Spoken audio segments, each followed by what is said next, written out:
નમસ્તે વિદ્યાર્થી મિત્રો. આપણે ગયા લેક્ચરમાં ભક્તિયુગ ધાર્મિક સમુદાયો અને વિચારકો વિશે માહિતી મેળવી. મધ્યકાલીન સાંસ્કૃતિક ઘટનામાં ભક્તિ અને સૂફી ચળવળનો સમાવેશ કેવી રીતે થયો તે જાણ્યું. એમાં મુખ્ય સંતો અને વિચારધારામાં શંકરાચાર્ય, રામાનુચાર્ય અને અલવાર અને નૈના વિશે આપણે ગયા લેક્ચરમાં વિદ્યાર્થી મિત્રો જોઈ ગયા. હવે બીજા જુદા જુદા તો વિદ્યાર્થી મિત્રો બીજા જુદા જુદા કયા સંતો અને વિચારકોએ આપણને ભક્તિયુગનું માર્ગદર્શન આપ્યું તે જોઈએ. તો બંગાળમાં જયદેવ અને ચૈતન્ય જેવા મહાન સંતો થઈ ગયા. ખાસ બંગાળમાં કયા કયા સંતો થઈ ગયા? તો બંગાળમાં જયદેવ અને ચૈતન્ય જેવા મહાન સંતો થઈ ગયા. ચૈતન્ય મહાપ્રભુએ કૃષ્ણ ભક્તિના ગીતો રચીને બંગાળમાં હરિબોલનો મંત્ર ગૂંજતો કર્યો હતો. ખાસ વિદ્યાર્થી મિત્રો, ટૂંકા પ્રશ્નમાં ખાલી જગ્યામાં કે વિકલ્પમાં આવે કે ચૈતન્ય મહાપ્રભુએ કયો મંત્ર ગૂંજતો કર્યો હતો? તો હરિબોલ નામનો મંત્ર ચૈતન્ય મહાપ્રભુએ શું કર્યો હતો? ગૂંજતો, એટલે કે સમાજમાં બધાને બોલતો કર્યો હતો. ઉત્તર ભારતમાં રામાનંદ જેવા મહાન સંતે ભક્તિ આંદોલનના શ્રી ગણેશ કર્યા. અહીંયા બંગાળમાં વાત કરવામાં આવી. ત્યારબાદ ઉત્તર ભારત એટલે આપણો કયો આવે કે જે દિલ્હી સાઈડનો આવે તે, તો એમાં રામાનંદ જેવા મહાન સંતે ભક્તિ આંદોલનના શ્રી ગણેશ કર્યા. એટલે ત્યાં પણ એમ તે ઉત્તર ભારતમાં રામાનંદ નામના મહાન સંત હતા. તેમણે શું કર્યું? ભક્તિ આંદોલન કે ભક્તિ વિશે તેમને ઉત્તર ભારતમાં સમજાવ્યું. એકેશ્વર પરંપરામાં કબીર સૌથી મહત્ત્વપૂર્ણ સંત હતા. એમ તે એકેશ્વર જે પરંપરાઓ છે એમાં કબીર એમ તે કબીર નામના જે સંત, કારણ કે કબીર વિશે તો આપણે જાણીએ છીએ.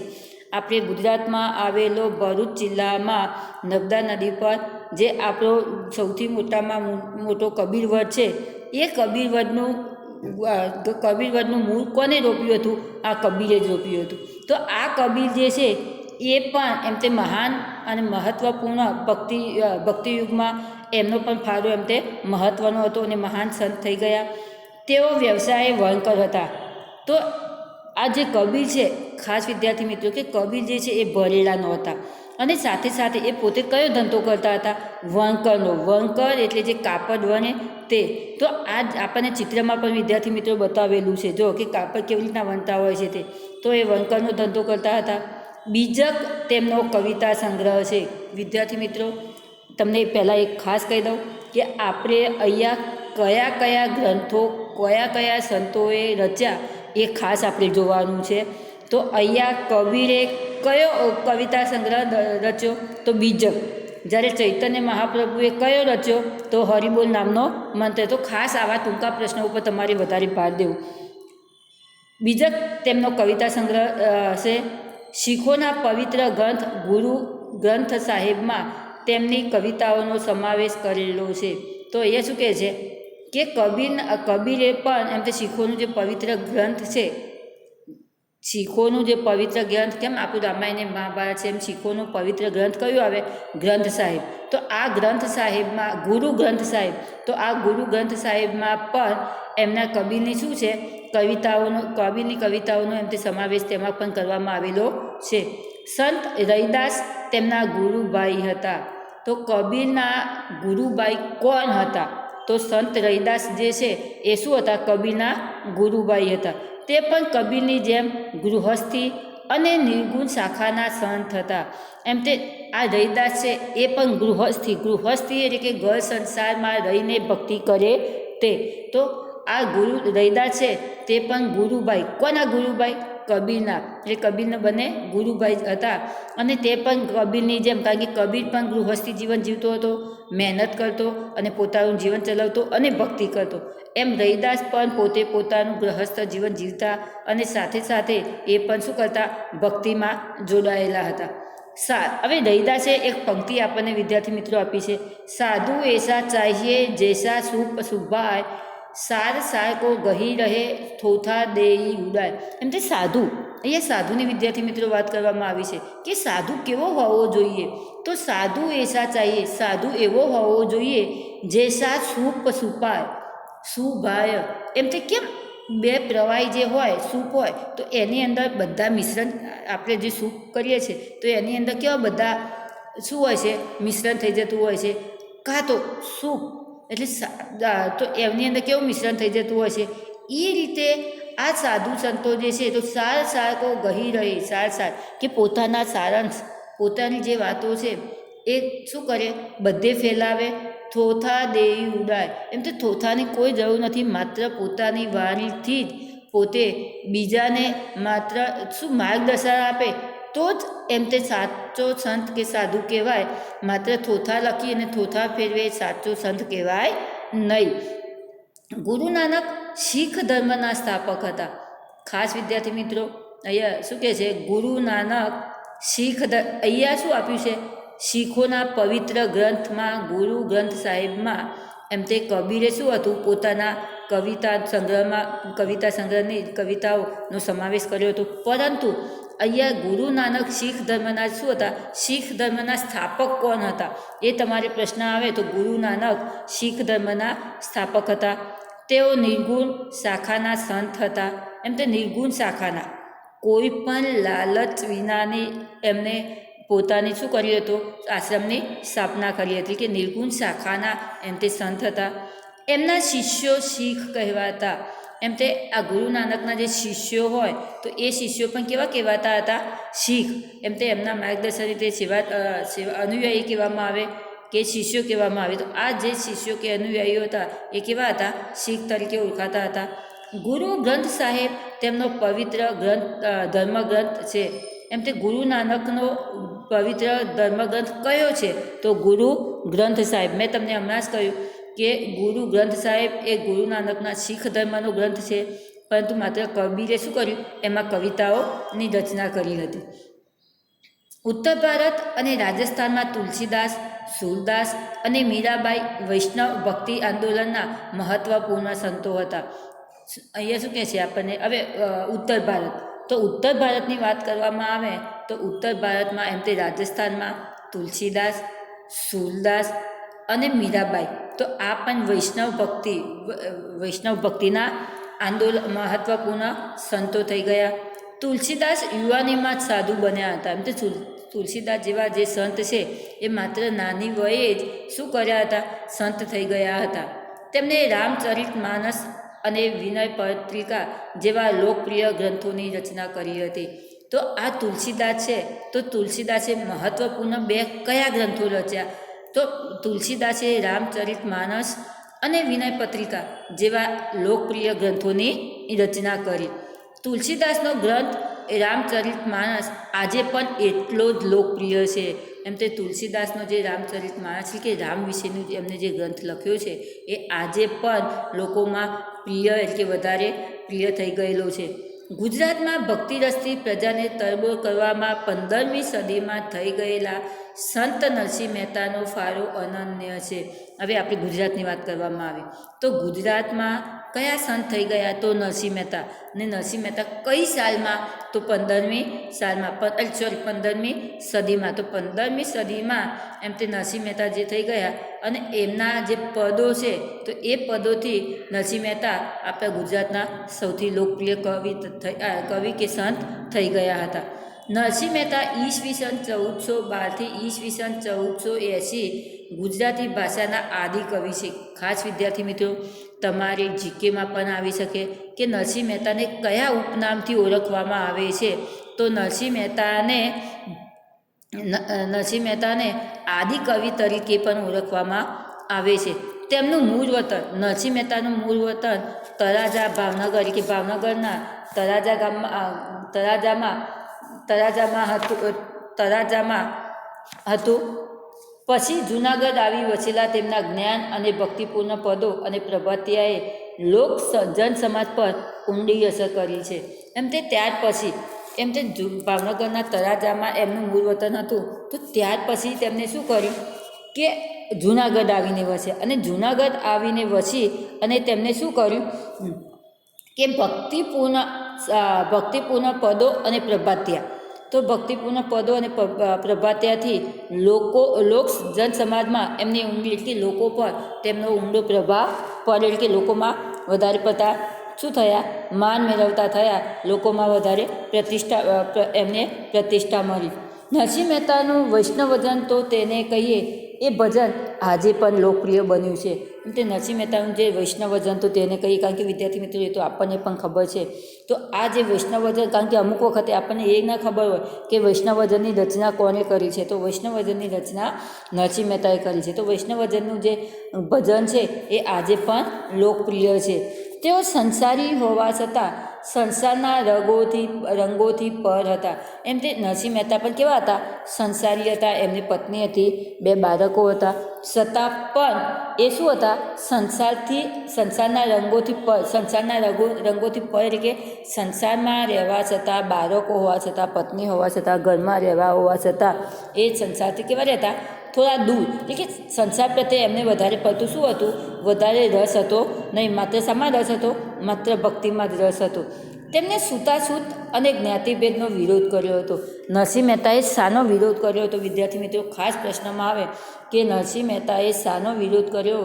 તો નરસિંહ મહેતાએ છૂતાછૂત એટલે કે આપણે કેમ કહીએ કે નીચે આપણે જે કચરો વાળવાવાળા આવે તો એમને આપણે સ્પર્શ ના કરી શકીએ, અને સ્પર્શ કરી, જોકે અત્યારે તો વિદ્યાર્થી મિત્રો એવું નથી, પરંતુ પહેલાંના સમયમાં તો શું હતું?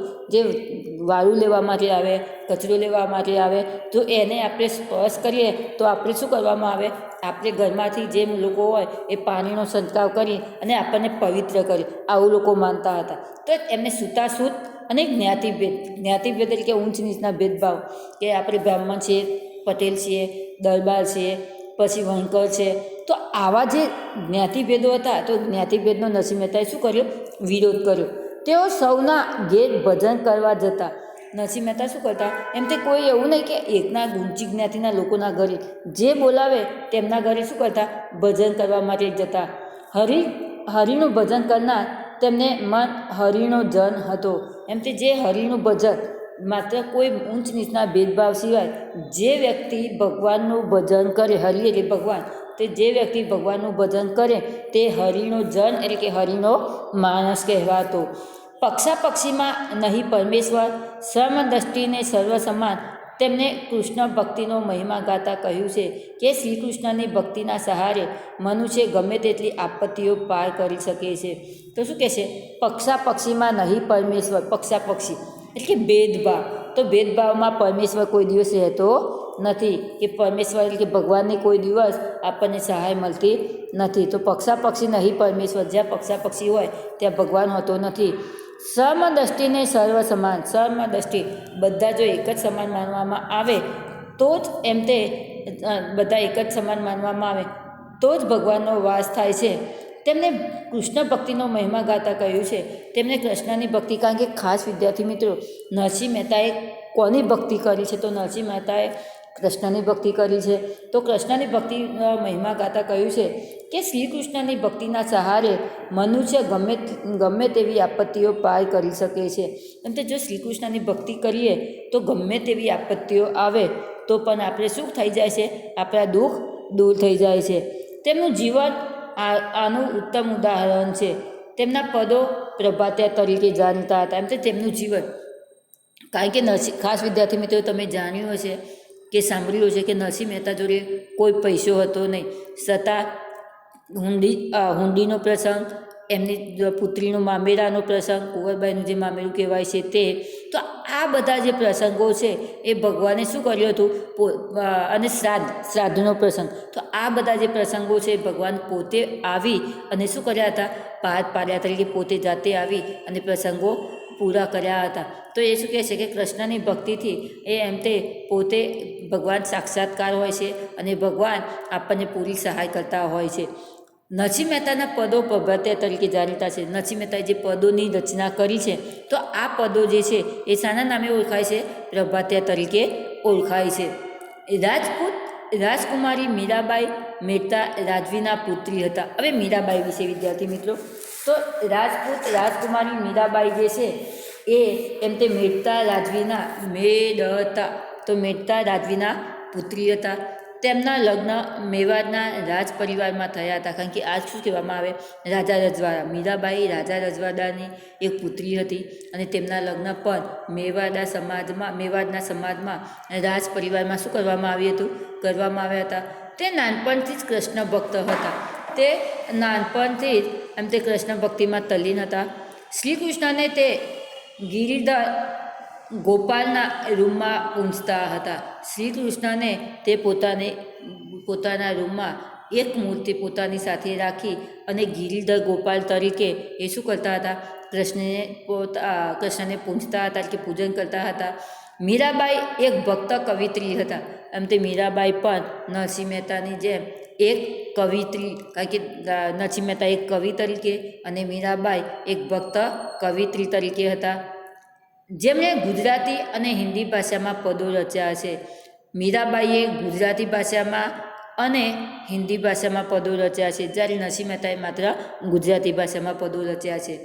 તેમને રચેલા પદ નરસિંહ અને કબીરના પદની જેમ લોકપ્રિય બન્યા છે. તે જે મીરાબાઈએ પદોની રચના કરી, તો આ પદો જે છે તો એ પદો તે જેમ નરસિંહ મહેતાના કબીરના પદો જે લોકપ્રિય લોકોમાં પ્રચલિત બન્યા, એ રીતે મીરાના પદો પણ શું બન્યા, લોકોમાં પ્રિય બન્યા. આવા જ એક સંત સુરદાસ હતા. તેઓ વલ્ભાચાર્યના શિષ્ય હતા. હવે કયા સંત આવ્યા મીરાબાઈ પછી? સુરદાસ. સુરદાસ જે સંત હતા એ વિદ્યાર્થી મિત્રો કેવા હતા? અંધ હતા.